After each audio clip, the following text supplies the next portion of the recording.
Como de costumbre en este canal, los voy a invitar a viajar a los lejanos años 90.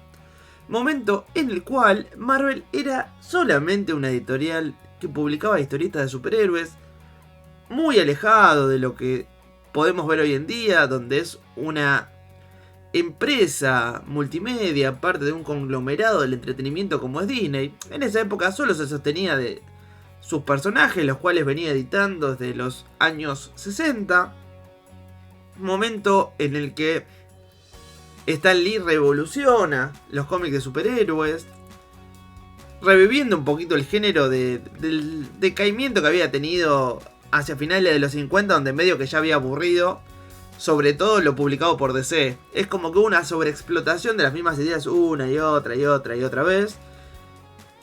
Y Stan Lee lo que hace es darle una lavada de cara, o sea, vuelve a replantear las cosas desde otra óptica, trayendo personajes que rompían con esos arquetipos. Por ejemplo, caso Spider-Man, que antes a los adolescentes se los consideraba sidekicks, o sea, siempre un superhéroe chico tenía que ir al lado de uno grande, a excepción de un único caso que era el Star Spangled Kid, quien sí era un niño al que lo acompañaba un adulto, pero era un personaje de recontra segunda categoría, formando parte de los 7 soldados de la victoria, los cuales palidecía al lado de, por ejemplo, la Sociedad de la Justicia.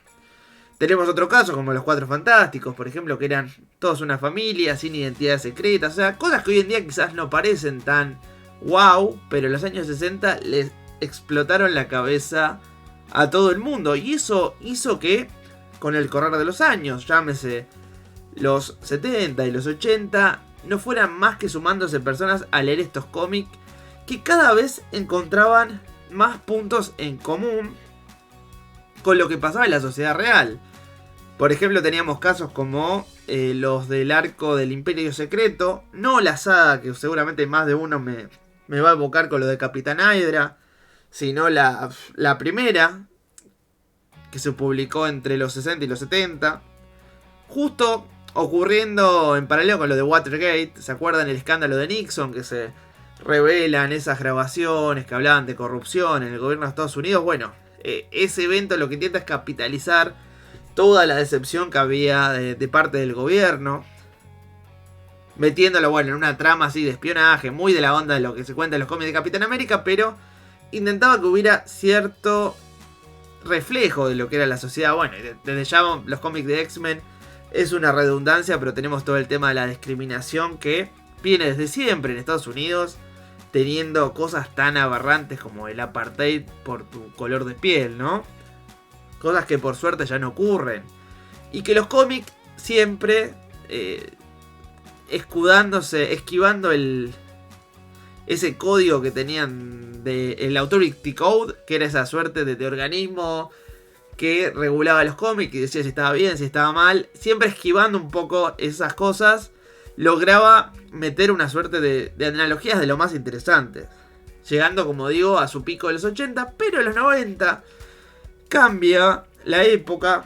Tenemos un movimiento bastante desafortunado para Marvel, que es que su última camada de autores estrella, caso Todd McFarlane, Jim Lee, Rob Liefeld, migran a Image, empresa que es justamente propiedad de ellos, dejándolos medio en bolas y a su vez dándose vuelta a la tortilla, porque desde Image empiezan a marcar la tendencia, cosa que había estado haciendo Marvel en las últimas décadas, imponiendo estos héroes súper oscuros, mega musculosos, que en algunos casos, caso X-Men por ejemplo, que había quedado de la mano de los diseños de Jim Lee antes de irse, se mantienen, pero que Marvel en otros los intenta meter medio a la fuerza, como por ejemplo ese Thor con armadura Berserker, o esa avispa que era literalmente una avispa mutante, digamos, una cosa así súper antiestética, o bueno, ese Iron Man adolescente que reemplazaba al otro, toda una sarta de ideas que intentaban verse más frescas para atraer nuevos lectores, pero por el contrario espantaba a los viejos y no le gustaba a nadie. En esa época, en los años 90, solamente había dos líneas que funcionaban, y eran básicamente las arácnidas, es decir, todos los títulos relacionados con Spider-Man, y las mutantes, que eran todas las colecciones relacionadas con los X-Men. Entonces un grupito de editores diciendo, bueno, tenemos estas dos cosas que funcionan nada más, intentemos por medio de estos títulos captar un nuevo público, sumado también al hecho de que las series animadas de ambas franquicias funcionaban muy bien en la cadena Fox Kids. De hecho, la mayor parte de ustedes, por lo menos los que tienen ya canas, seguramente ingresaron a este mundillo por medio de esas series animadas. Bueno, obviamente hay gente más vieja todavía, no quiero discriminar, pero hay muchos de mi edad, hablemos de los 30 y pico, que nuestro primer contacto con estos personajes fue justamente por la serie animada. Entonces, la gente de Marvel Comics, en ese entonces decíamos, che, estamos teniendo muchos problemas financieros. Y tenemos dos ramas que rinden.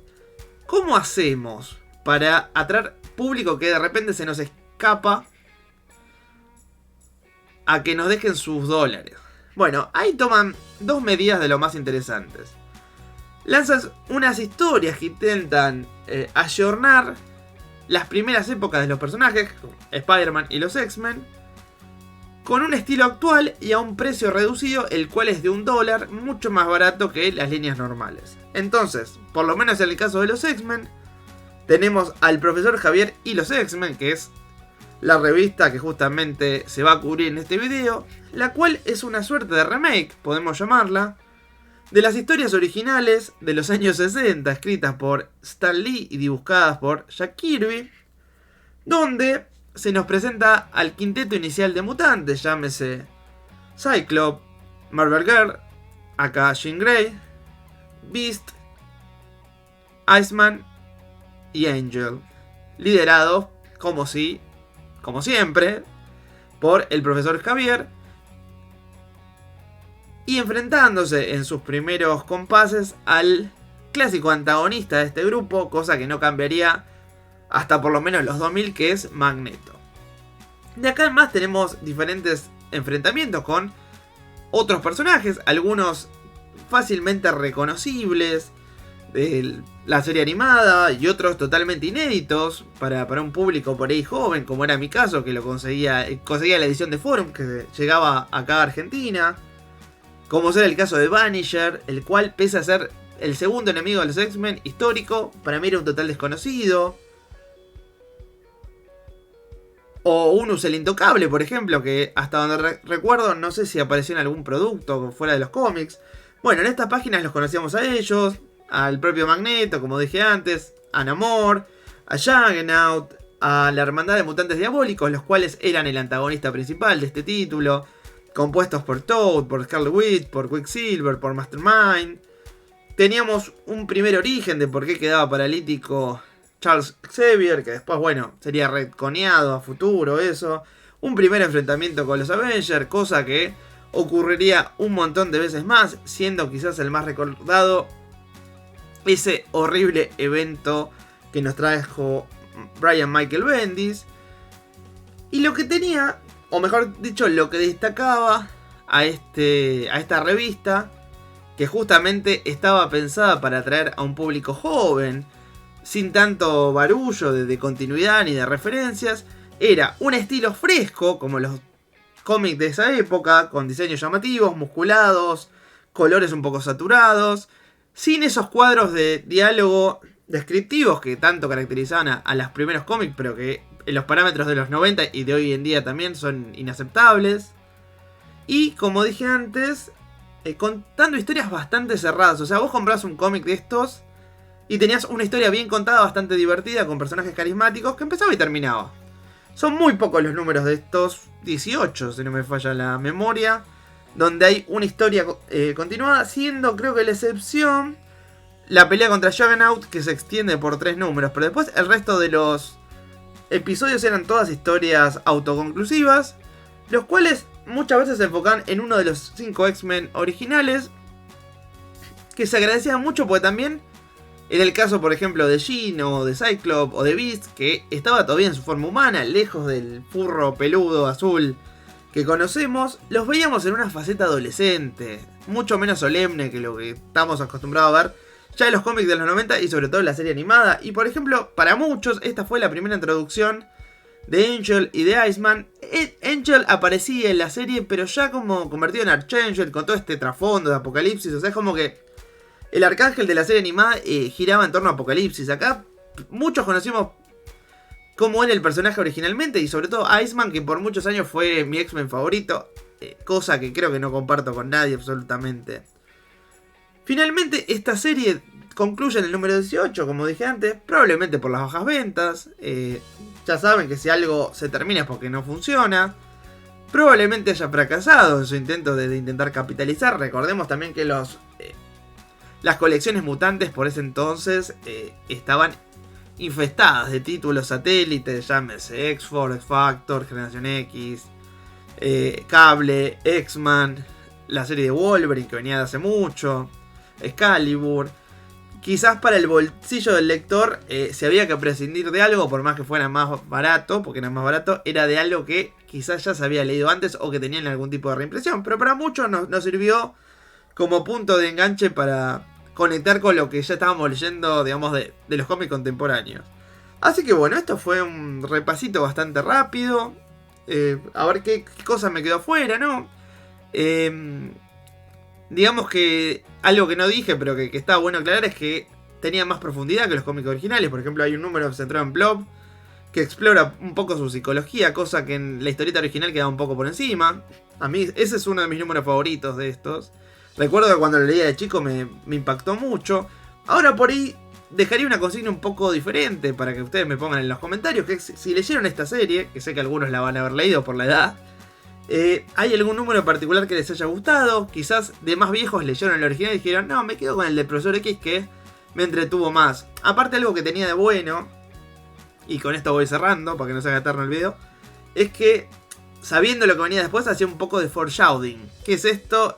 Hacía como una especie de construcción de mundo. Por ejemplo, veíamos una escena muy... una suerte de flashback con Xavier y con Eric, viendo bien a quién podía reclutar, y veíamos una foto de Nightcrawler, de Coloso, de Storm. Cosa que bueno, después eventualmente terminaría pasando, pero es como que ya te iba sentando las bases para lo que venía después. Hoy en día quizás no suene algo muy original ni sea mucho, pero por aquel entonces, en un mundo sin internet y donde todo era finito, me digo, uy, qué copado poder leer de esta época donde todavía estaba por venir lo mejor. Así que bueno, como dije antes, me gustaría que me comenten si leyeron esta serie, cuál fue el número que les gustó, si hubo alguno que les haya quedado en la memoria. Y sin mucho más que decir, me voy despidiendo. Ya saben, si les gustó el video, me ayudarían muchísimo dejando un like. Y ni hablar si lo comparten, así este canal sigue creciendo y les puedo seguir trayendo más videos. Cuanto más seamos, más fácil va a ser que traiga más video y más contenido. Y si da la casualidad de que justo este es tu primer video en Papelópolis, te voy a invitar a que te suscribas. Así puedes ver el resto de episodios que componen esta hermosa serie que he decidido llamar Cómics en el Recuerdo. Hasta la próxima.